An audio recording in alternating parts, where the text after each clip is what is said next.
यासीन। औलाद अल्लाह ताला की बहुत बड़ी नेमत है और औलाद को फितना भी करार दिया गया। हम अपने बच्चों को बाज़ औक़ात ख़ुद ज़िद्दी बना देते हैं, ऐसी ऐसी बातें करते हैं या बच्चों के साथ ऐसा हमारा बिहेवियर होता है कि हमारा बच्चा ज़िद्दी बन जाता है। बेटा आवाज़ दे रहा है तो बाप मोबाइल में लगा हुआ है, बेटी बुला रही है, माँ मोबाइल में मसरूफ़ है, तो आपका बच्चा ज़िद्दी बन जाएगा। जब बच्चा आपको आवाज़ दे तो आप पूरी तवज्जो के साथ अपने बच्चे की बात सुने। ये समझ करके ये छोटा बच्चा इग्नोर ना करें, बल्कि आप बच्चों से मशवरा भी लिया करें। बाज़ औक़ात ये होता है कि बच्चा अपने मूड में बैठा हुआ है तो हम उसको वाज़ व नसीहत शुरू कर देते हैं। तो ये देखा जाए कि बच्चे को मैंने वाज़ व नसीहत कब करनी है।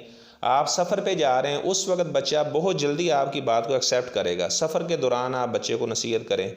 इस तरह जब बच्चा स्कूल से वापस आता है उस वक्त भी उसका माइंड जो है वो बहुत, यानी आप अगर नसीहत करेंगे तो बच्चा अपने माइंड के अंदर वो बात उठा लेगा और आपकी बात को फॉलो करेगा।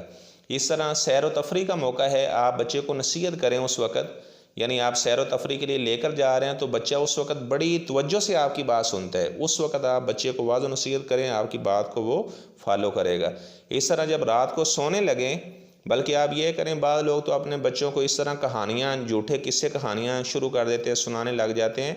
आप इस तरह करें, बच्चों को एक अल्लाह के नबी का ज़रूर वाक़या सुनाया करें। हज़रत आदम अलैहिस्सलाम का वाक़या सुनाएं, हज़रत नूह अलैहिस्सलाम का, हज़रत ईसा अलैहिस्सलाम का, हज़रत मूसा अलैहिस्सलाम का, हज़रत यूशा अलैहिस्सलाम का, हज़रत लूत, हूद अलैहिमुस्सलाम, आखिरी पैगम्बर ख़ातमुन नबिय्यीन हज़रत मोहम्मद सल्लल्लाहु अलैहि वसल्लम की आप हिस्ट्री सुनाएं। तो इंशाअल्लाह आप देखें आपका बच्चा किस तरह आपका फर्माबरदार बनता है।